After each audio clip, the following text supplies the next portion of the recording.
Grab your cup of coffee or your tea, sit back, and let's chat about what is happening in the sky above for today. And it's Friday, so yay, it's the weekend, and Sadie is joining us this morning. She was just meowing at me just before I went on air, like, help me get up on the bed. I don't know, whatever she wanted. So it is Blue Friday, otherwise known as Seahawks Friday. So I'm wearing my Seahawks gear in support of them playing, I think it's the Cowboys this week. Tough team. We play in Texas, I believe. So we're not even at home for this game. So my grays instead of my greens, but I like the greens too. Hopefully everybody's having a great day. It's a little blustery here, and I'm hoping, keeping my fingers crossed, that our power does not go out here. PSE, Puget Sound Energy, sent me an email this morning telling me my power was out, but it wasn't. So that was interesting. I did see it flash a little bit at one point, but it never really went out. So it was kind of interesting to tell me. It was telling me that my power wouldn't be restored till 9 a.m. Well, okay. Anyway, so hopefully that doesn't mean our power goes out. If it does, oh well, I'll try to get as much information out as I can here in the beginning this morning. But I think we're probably in the clear now. The winds seem to be calming down a titch. Yesterday, I meant to read to you our Wisdom Keepers story for the Sun and the Earth this week. The Sun at the gate 46, where we are in the shadow of seriousness, where the gift is delight, and the Siddhi, I believe, is ecstasy, having the best time of your life, kind of bliss-oriented. Then the Earth is at the gate 25, and the gate 25 is the shadow of constriction, and it leads us into acceptance and on into the higher power, constriction, acceptance, and then universal love. So let's see, let's start with 46, since that's where the Sun is and puts the most focus on for us. Let me show you the face. Look at the face of delight, right? This is the face of delight. She is just having a good time. I'm not sure what that is on the forehead. It could be an otter. Looks like maybe an otter, not sure. But there we have it, a beautiful face of delight. And here's our wisdom story. It says, luck is what happens when you stop interfering with life. Wow, that's profound in its smallness there, right? Though my parents wanted us to be happy, they were unhappy people. My mother was a frigid woman, ashamed of her body and obsessed with its every ache and pain. Terrified of evil spirits, she constantly reprimanded me and my brother when our play became too free or spontaneous. My father was a hardworking man with a traumatic past. Afraid of our wild instincts would lead to danger, he tried to control our every move. My brother reacted to our parents by taking nothing seriously, not even their punishments. He was always having fun, and they were always disapproving of his frivolousness. Once they had a fight that was so bad, he stormed out of the house and never returned. Though I felt my parents' grief, I secretly envied my brother. Why couldn't I be laid back and free like him? Why did I have to care so much about what everyone thought? I was always wishing I was different, more clever, less fat, more successful. As I matured, I came to understand that true happiness required more than physical beauty and outer achievements. So I prioritized the inner world and embarked on a serious spiritual journey. I sat in silence and prayed, participating in countless ceremonies. But still, I wasn't happy. I was still afraid of life, sure I was doing it all wrong, and that nothing would ever work out for me, not even enlightenment. One day, as I sat under a tree struggling to meditate, an old woman appeared. She took a good look at me, my sacred altar and the somber expression on my face. Then, without asking for permission, she grabbed my hand and pulled me to a clearing in the forest by a beach. I'll never forget the sounds of laughter in the distance or the glorious sight upon our arrival of the most gleeful gathering of women I'd ever seen. In every shape, size, and age, and dressed in the most fantastic clothing, they moved around a giant fire, singing and dancing with total abandon. Before I knew it, they took off their clothes and jumped gleefully into the water. I was laughing so hard I forgot all about how I looked or what anyone thought. I threw off my clothes and twirled my way into the ocean. That full moon night marked the beginning of my lucky life. Here's my gift to you. I come to share an ultimate truth. Nothing really matters but life and love. It's time for you to enjoy life's small pleasures and to relax in your own body, no matter how it looks. You can surf like an exciting wave, whether or not you understand what's happening. But to do this, you must first be willing to let go of the past, release all agendas, and keep your mind as open as your heart.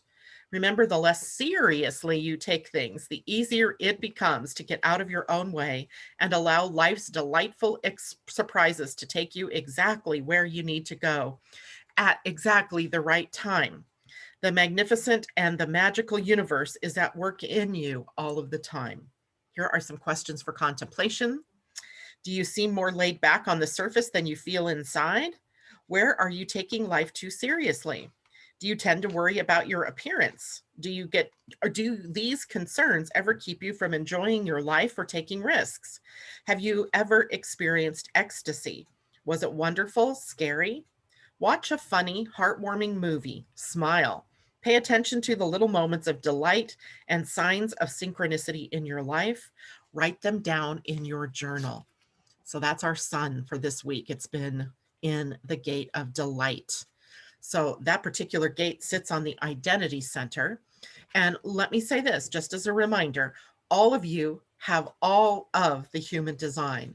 If the gate in your natal chart is defined, it just means you have a defined way of going about finding delight or of what things make you feel serious. If you have it open, then you are likely being influenced by the people around you or by this week's transit of the sun moving across that gate. So it asks all of us, whether it's defined in your natal chart or not, to look at where are we being too serious, right? Where can we put ourselves in the way of laughter and fun and play? Yay. All right, now let's look at where the Earth is. And again, the Earth is at the gate 25. Love that face too. The gate of acceptance, that's the gift level. It is the gate 25, which is also sitting on the identity center. So these two are the gates of love, by the way, two of the four. The 46 was the love of being in the physical, being in the body. And this is the love of the spirit that's housed within that body. So acceptance. Let's go back and find that one. And then we'll go into what is happening for the weekend, starting with today. Today's kind of a busy day, as it so happens. Let's see. The wisdom story begins with the shadow of constriction. The gift is acceptance, and the siddhi, the highest expression, universal love. The path of love is the path of acceptance. In order to accept something about yourself, and especially something uncomfortable, it must first be recognized. And here's the wisdom story. I grew up in a strict household where boys were expected to be strong. Even when my beloved older brother died from an illness, I wasn't allowed to cry. I took all of the pain and vulnerability inside of me and buried it deep within. I married at a young age to a kind, sensitive woman who took care of our home and gave me two sons. I provided for my family, but I was emotionally ignorant and constricted. There were many times my wife would ask me if I was happy. Not knowing what to say, I'd tell her I was fine. Until the day my firstborn son died. My wife's broken heart flowed like a river while mine turned to ice. I wouldn't allow his name to be spoken and forced my wife to get rid of anything that reminded me of our son. Then I became obsessed with things. My house, my money, my wife, my child, they were all mine. I forbade my wife and youngest son from leaving the house. If they showed signs of emotional weakness, I became cold or exploded with rage. At times, I could barely breathe. I was engulfed by a fear so primal, it pervaded every moment of every day. I hated that fear and lashed out at anyone who reminded me of it. I was completely unreachable. It wasn't until I discovered that my wife had kept a picture of our firstborn and saw my son's terror as I raised my hands to strike her that I collapsed onto the floor, shaking like a leaf. Though I didn't deserve it, my wife and son held me until my tears thawed out my heart. My breath deepened. My body gave way to the grief of my entire life. Finally, a love, lightness, and softness came over me. My wife and son that we had never known. This was many years ago, but it marked the beginning of a blessed and joyous family life filled with love poems, whirling dances, and mystical celebrations. Look into my eyes and you will feel the love that comes from accepting and being accepted in one's darkest wounds. Look at the eyes. Here's the eyes. Look at those eyes. All right. My gift to you. When I look into your eyes, I see innocence and trustworthiness, a deep optimism that remains untouched no matter what has happened in your life. I know from experience just how difficult it can be to experience true acceptance of yourself, of another. Like me, you will be tested in this life, but I'm here to reassure you that if you commit yourself to embracing your deepest wounds, no matter how deep and painful they are, you will find that there is no wound in this whole world that you cannot bear or embrace. Worries and grudges will naturally slip away, and wherever you go, you will know in the depths of your heart that you belong. I come to bathe you in the warmth of unconditional and universal love. You are so worthy. Questions for contemplation. What experience from your past have you not yet fully accepted? What wound are you refusing to feel? How can you give expression to that wound? And is it to a person or in a poem? Have you ever opened up to your pain and discovered a greater capacity for love and a deeper connection with the world? When have you, experienced universal love? How did it feel? If you can feel that you carry a very big wound, I invite you to seek support from someone, a counselor, a therapist, or spiritual guide who can hold your hand as you move towards acceptance and liberate your heart. All right, so here we go. We have acceptance and we have delight, right? Two of the best ones of the bunch, right? But maybe not so easy for some of us to have. So let me check in and say good morning to everybody. We are without Asa this morning. She had a family emergency come up, so she had to run off. It looks like we have a lot of people this morning. Debbie, good morning. And Jennifer Peachy, Amy Energy, good morning. And happy Friday to you too. Adrian Jones, good morning. J-Lo, hello. And Pauline. And I love your scarf. I love it too. Debbie gave me this, Debbie Tibbetts 2-meal. And so I keep it for football season. And here we are, right?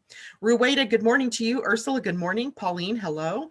What am I reading from? I was reading from The Wisdom of the Oracle, which the Wisdom Keeper's Inner Guidebook by Rosie Aronson. This is the 64 Faces of Awakening based on the 64 gates of your human design. And those are also the 64 gene keys that you are in the Gene Keys book from Richard Rudd's work. 3 months till Christmas. Can you believe it? I don't want to think about that one, Pauline. Thank you very much. Camilla, happy Friday. Camilla, I hope you received my email I sent to you after there was a day you wanted a reading. So I sent it to you. Hopefully you received that. If not, check in your spam folder because sometimes my mail goes there to people. Pauline says, what deck connects to the Pleiadian-Earth energies? There's no specific deck, Pauline, that does, but we'll see them often in the Galactic Heritage deck as we do Sirius, as we do Beta, Zeta, Reticuli, and other star systems, but Arcturus, the Pleiades, and Sirius all in the Galactic Heritage cards.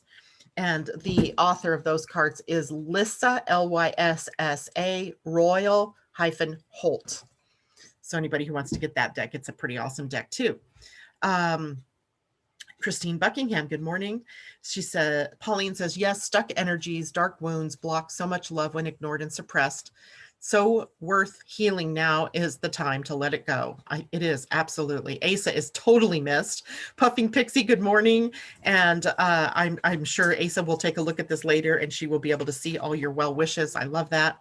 And do I sell books and cards? I do not. No, I don't do that. I have toyed around with the thought of putting them on my website and linking them to Amazon and all that kind of stuff, but that's so much work. And I really don't need to do that. Patricia Woods, hello, it's great to see you. And Rueda says, just in case you didn't know, LARCMA has a live call on this Sunday. Yes, at 9 a.m. Mountain Time. And that is going to be 8 a.m. West Coast time. Is it? Yes, 8 a.m. West Coast time. What time zone am I in? So for those of you who didn't know that, you can go to, I believe it is the larkma.com, LAARKMAA.com, and hear Larkma's message.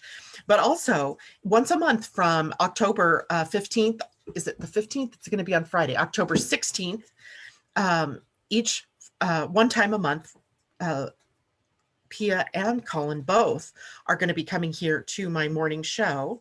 And we've got dates all the way out through January. And she said, even at sometimes perhaps Larkma would have a message for us, and or we can talk about the Pleiadian calendar, what the energies are, etc. Larkma is the group consciousness that they channel from the Pleiades. So Larkma is not just one being, it is a group of beings. I want to say there are 6 of them or 12 of them. I can't remember now exactly, but they are a group consciousness. So how do we get to it? And I'm always lost with that. So you're going to go to, I'm going to post this, LAARKMAA.com. There you go. I just posted that. And that's the website. When you go to the website, you'll see right there, it has the posting for the Sunday morning call. Should be easy to find from there. All right. And if you don't find it, let me know. Yay, great guest monthly. Yeah, I think so too. And I'm really excited about that. And of course, I'm excited because I actually got my calendar yesterday, and I let Pia know that. And she said things seem to be picking up. So please don't hesitate to order your calendars now. And you can do that from Pia's website, which is www.piaorlean.com. There we go.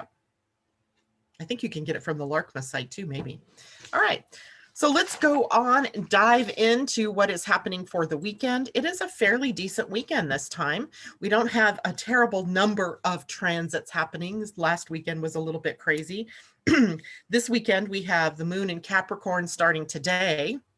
But as we get later into the day, if you're on the West Coast, from 8:30 this evening to 11:09 p.m., the moon will be in the void as it prepares to move out of Capricorn and into Aquarius, setting us up for a weekend of Aquarian energy. And then for those of you on the East Coast, this will happen much later, and it will traverse over into tomorrow morning before the moon is in the sign of Aquarius for you. So bottom line, every one of us tomorrow morning, as we get up for the day, the moon will be in the sign of Aquarius. But we have a couple of little bumps to get into today, and that is, let's get this litany of things. The moon will conjunct Jupiter in Capricorn. Then it will sextile Neptune. Then it will conjunct Pluto in Capricorn. Then it will conjunct Saturn in Capricorn. Then it will square Mars retrograde in Aries, and then square Mercury in Libra. Yeah, do you think it's going to be a little bit of a crazy day? And this, to me, when I looked at the energies, how do we spin this? Not spin it like because it's so negative, you know, we need to spin it, but how do we really look at this in a most positive way? And to me, it's time to take care of business, right? It's not about being serious, although with Saturn and Pluto involved, we are likely going to feel a bit more serious, but it's time to really take a stock of our duties and our obligations, our responsibilities. Have we taken on more than we need to? Are we avoiding being responsible for something? And then we have to weigh that and balance that against our personal freedom and our personal ambitions and our ability to be independent. So we have like almost 2 different sets of energies that we're working with. And this is also, you know, the energies that have been responsible for the breakdown of all of our systems in our society, and the breakdown in communication, the inability for us to really see each other's points of view without, you know, devolving into upset and anger. So we have a lot of work yet to do. And every time a body or a planet comes through Capricorn, it's going to be up in our faces that this is something that we have to work through. And this is energy by the moon today that's echoed by, let's see, the 29th, next Tuesday's Mars retrograde squaring Saturn, which has really been within orb this whole month. Comes into exactness on the 29th, where we are again having to get a look at what is it that we truly desire, and are we headed in that direction or not? right? Have we decided for ourselves that we're moving in the direction of our heart, in the direction of our delight, to use the words from Human Design today? Or have we somehow decided that we're not worthy of having that? Or is there a fear about moving in that direction? And so today affords us this opportunity to really look at that in our lives, to be able to process through some of those old stuck feelings. And remember, Jupiter in Capricorn, that's the first conjunction of the day. It's probably already happening right now. Let's see here. Yes, it is. It's happening in the moment, kind of like that. Well, this tells me that the moon is at 21 degrees and Jupiter's at 17 degrees. So we are in between the Jupiter conjunction and the Pluto conjunction. That one should happen soon. But the Jupiter conjunction in Capricorn gives us this idea of remember, this is a planet about growth and expansion. And have we taken and done our due diligence creating the plan through which we are going to embrace growth, right? And growth in Capricorn means that it also has to be sustainable. It has to have a step-by-step progression. It has to be something that makes sense, right? It can't just be some, today, far in the way, that's what I'm going to do. It has to be the steps that we are using to get there. And then we go into the conjunction with Pluto, and we go into the conjunction with Saturn. That helps us look at what needs transforming. If we want to get somewhere, what do I have to change? What do I have to let go of? What do I have to embrace? What fear is there in my way so that I can take care of business, right? So I can take care of getting down to the work of my life, the reason I'm here, and what makes me happy. So we have that going on as well today. There is another minor aspect. We've talked about this a little bit, called a quintile. And a quintile is when you divide the 360-degree circle in fives.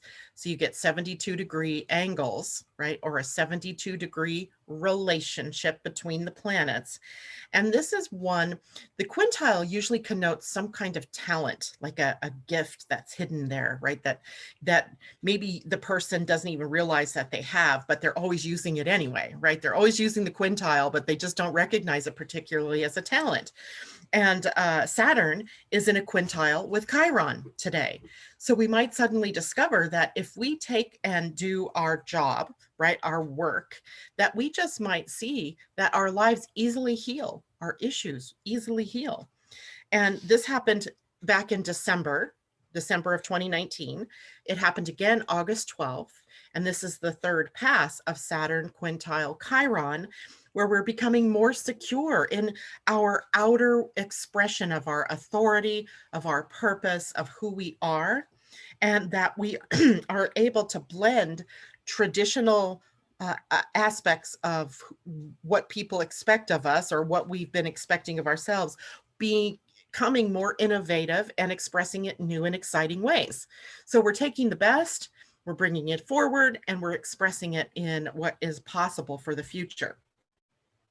I also thought, I'm going to do this more and more with everyone, thought that we would take a look at where these two gates are in your human design.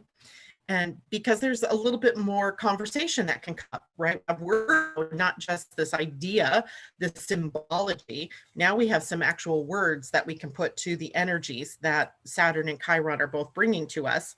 And Saturn is at the gate 61 in the line 5. Now, those of you in the membership probably recall we had a conversation this week about the lines in human design. So the line, for those of you who are not a part of that, are the little exponent numbers that you see next to any gate. So when in your own columns of planets, you'll see that maybe the sun is in the gate 29, but maybe it's up in the line 2. Something like that, right? Those are the lines. And the lines give us, if you think of the gate as a highway, then the line would be the lane of that highway. So it just gives us a little more definition about what the energies are that are going on with that gate. So if anybody's confused, put that in the chat and I'll go back and take a look at that. So the gate 61 in the line 5 is where Saturn is right now during this quintile. It gives us an awareness of universal truths and underlying principles. So we have some universal truths. We all know them, right? We know about loving one another, right? We know about nurturing and caring for one another. We know about building a solid foundation, right? We know about we have to build something from a very strong base and then come up. If we're going to build up, right, we have to have the strong base, or the first wind that comes along blows it down, right? So there are certain truths and underlying principles, and those underlying truths might lead us to magic, right? Magic and the wonder and the awe of a universe where all these things. Have you ever just stopped to think about your own human body and about how wondrous a thing it is, right? That without your having to be consciously aware, you're breathing, right? You're breathing. That inside your body will tell you when you need more fuel, more energy, right? I don't have to keep looking at the gauge like I do in my car to see, do I have enough fuel to get to where I need to go? Nope, your body through signs and symbols and signals is going to tell you information. So it's a wondrous thing, right? And if we look around us, we take the time to look at the wonder, we'll see that there's an underlying truth and principle to our universe, that we're the co-creators of the magic. Wow. Wow, right? And Saturn at the gate 61 in the shadow is about psychosis, where we continually feed into the fear and the shadow energy on the planet instead of rising above it, tapping into the magic. Magical realism is what Richard Rudd calls this particular gift and this particular siddhi. Magical realism. What is that all about, right? I want to know more about that. So that is where our Saturn is. Chiron, on the other hand, is at the gate 17. And I think this is so interesting because we're going to have a lot next week. Is it next week? Yes, it is already next week. Starting on Sunday. That's when our next week starts for human design. The Earth will be sitting there as well. And that means the Earth and Chiron are coming into a conjunction. Isn't that interesting? So here we have an energy then that's going to be pretty profound and impactful for a while. And that is, there's a quote that, whose quote was this? Gosh darn it, where did I take that quote from? I'll think about that for a minute, but here's the quote. Those who wish to rule must know how to serve. It is the gate of opinions, the gate 17, and in the fourth line, which is where it is sitting during this quintile aspect, it's about knowing that if you want to be the leader, if you want to be the ruler, if you want to be the president or the prime minister or the whatever, right, then you also have to know how to serve. Right? A part of your personality, a part of your wisdom has to be that you know how to take care of, right? You know how to share your gifts and your talents. You know how to be a team player, right? But also you know how to listen and hear what's going on, right? But you also have to temper your own opinions. You have to make sure that whatever it is that you're doing is built on facts. So those who wish to rule must know how to serve. And on the other side with Saturn, we're tapping into magic and we're tapping into our underlying truths and principles that guide our existence. So there's so much more going on than just meets the eye. If you think of Saturn and constriction, you think of Chiron and wounding, and you think, oh, that's not so fun. But here is a real way for us to tap into magic and to tap into our bigger truths in order to heal and to move on with what it is that we were here to do, right? Our personal path of destiny. All right, I hope that helps. That's all happening today, by the way. Let's take a look out here. Stephanie Worth, good morning. It's great to see you. And J-Lo says, I say meditate and breathe it all away if needed. That's a good way to balance energies. That's a good way to pull yourself out of a bad mood. It's great. Pauline says balance Capricorn and Aquarius. There's that as well. Stephanie Worth, peachy. LOL, I never call you that, but I felt inclined to do that this time for some reason for Jennifer Peachy. I love it. Pauline says, yes, love that. Look at my human design, Chiron, and volunteer. I'm not going to be pulling up charts today, Pauline, but you can certainly look at that for yourself and you can certainly tap in. And, you know, I love sharing information with you all, but I don't want you dependent on me to tell you about you. Forget that. That is not what I'm here to do. I'm here to teach you about how to find the answers about you, right? So inquiry inquire inside of you about what your Chiron at gate whatever means.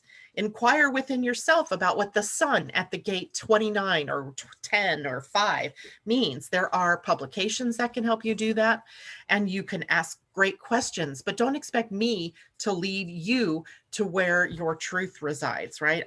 That's just me telling you your life. I don't want to do that. I don't want you to depend on me for that either, but I want you to say, okay, so my son is at gate 29. That's a gate of commitment and a gate of saying yes. So how does that play out in my own life, right? And then maybe the question to me is, what are the best things for me to say yes to? What are the best things for me to commit to? How do I know? Those are the great questions, but you've got to first look at it for yourself and begin to really understand yourself. Okay.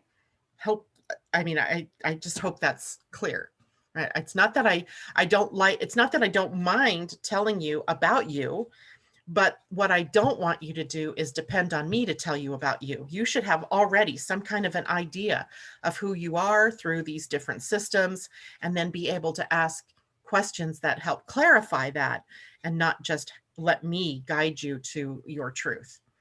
Yeah, empowering yourself there. That's a good one. I like that. Okay, now let's take a look at Saturday. Saturday is where I chose to actually put the information for the moon in Aquarius. It's a fairly quiet day, actually. The moon is in Aquarius and it makes two contacts with planets. One is a trine to the sun. That's a good one. Nice flow of energy. And a square to Uranus, which sometimes might make for some surprises for some things that you didn't expect, but not necessarily some, tragic type things. It just might be surprising. But guess what?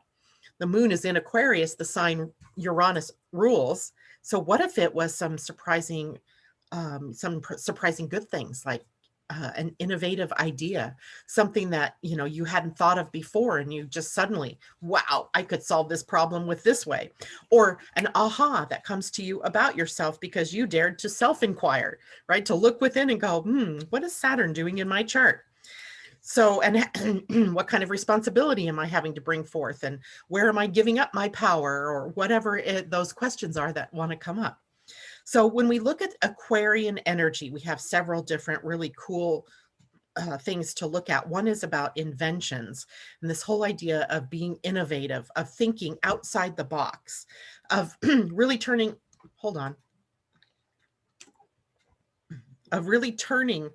a problem upside down and looking at it from a completely different point of view to find a solution.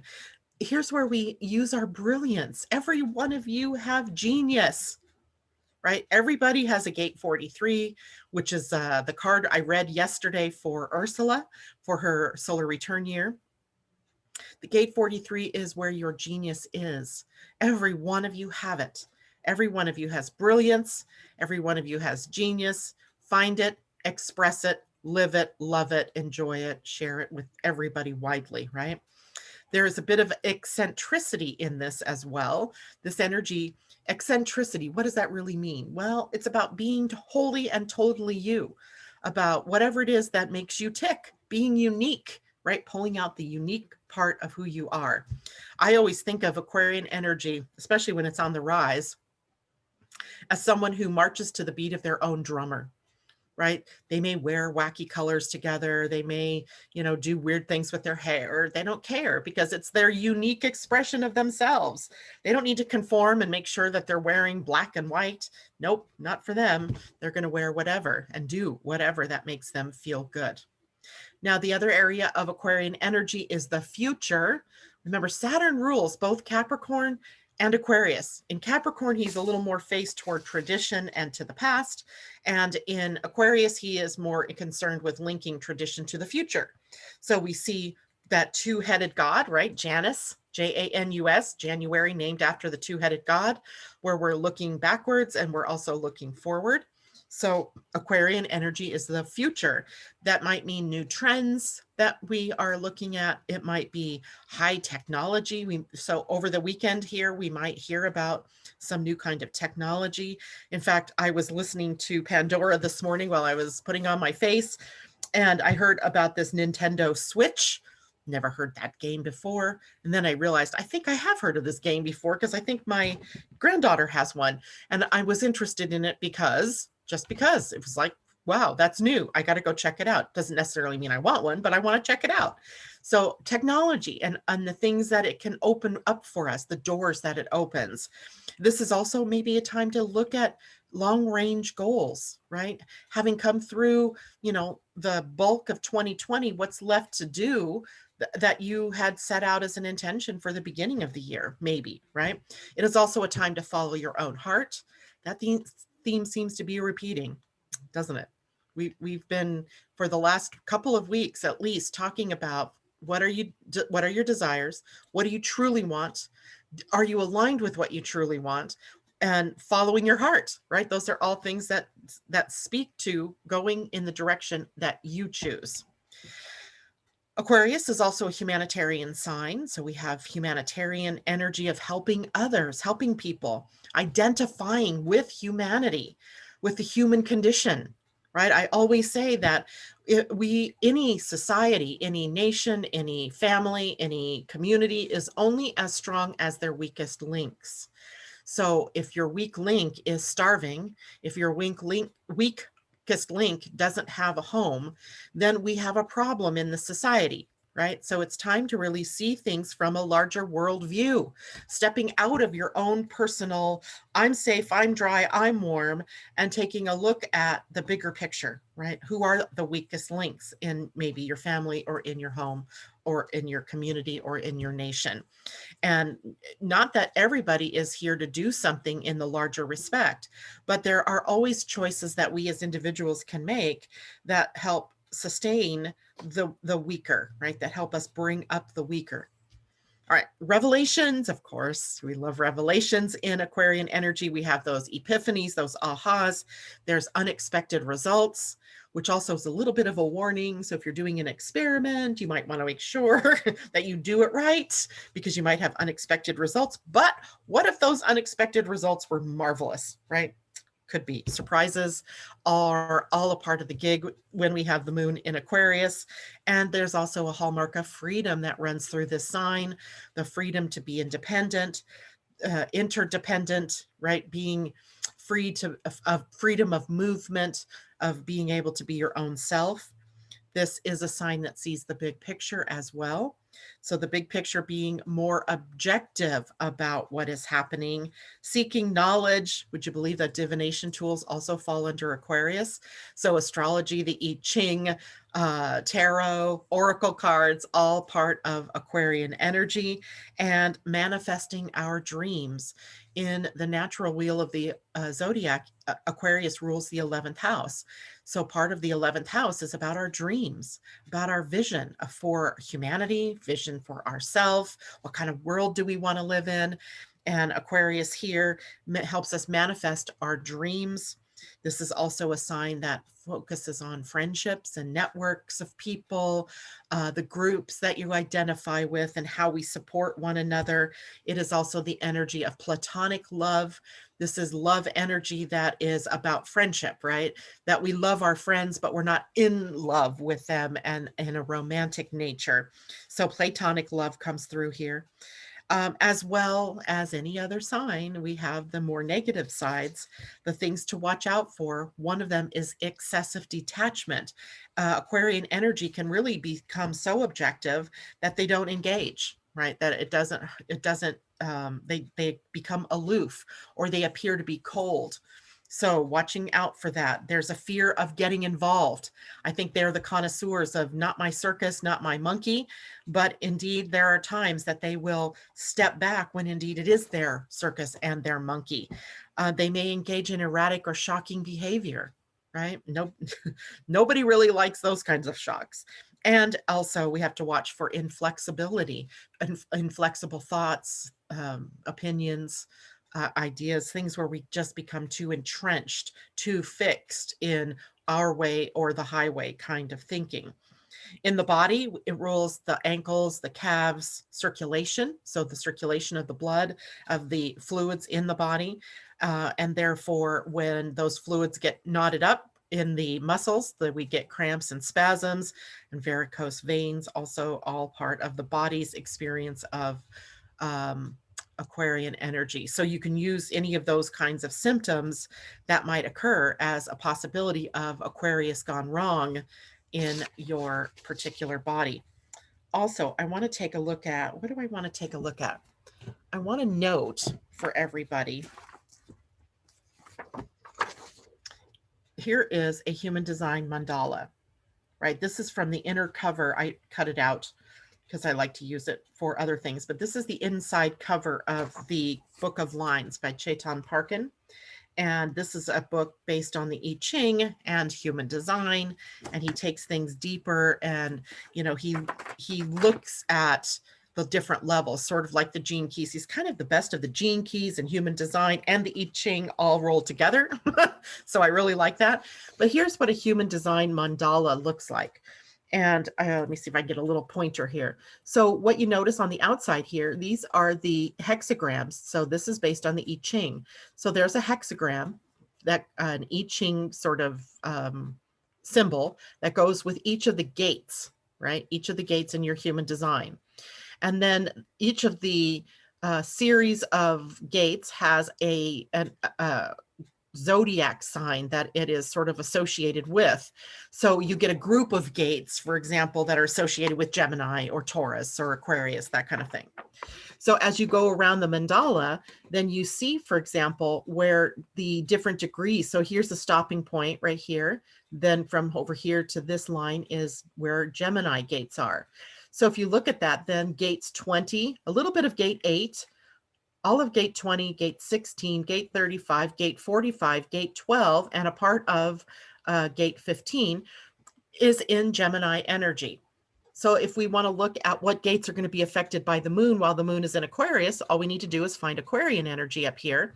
And I may have to take this back because I can't see the line in the reflection on the thing. So the gates for noting in your chart for Aquarius are going to be the moon moving through, let's look here, gate 60, gate 41, gate 19, gate 13, gate 49,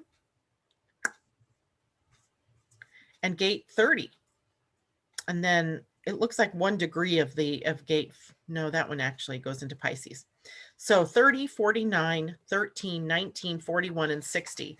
Now, the reason I'm telling you this is so that you can go on your own search using your own tools for how you are going to be impacted by the moon as it moves through these gates in your human design chart.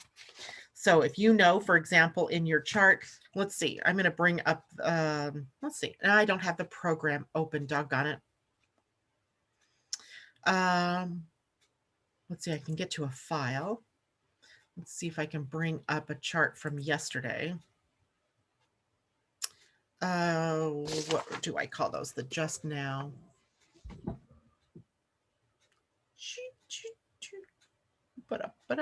Okay, hold on. Let's bring up this one.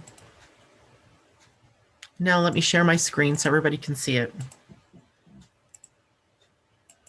All right, so this is the picture of a projector's chart. And what I wanted to show you is if we're looking at the gates then that Aquarius that will be hit during the weekend for this person who shall remain nameless because I have no idea whose chart this is, although I suspect it might be yours, Ursula. Kind of looks familiar to me in that way. The Aquarian gates, like I said, begin at the gate 60. So gate 60 is down here on the root center. This is an open gate for this person. So that means the moon for a few hours is going to be hitting this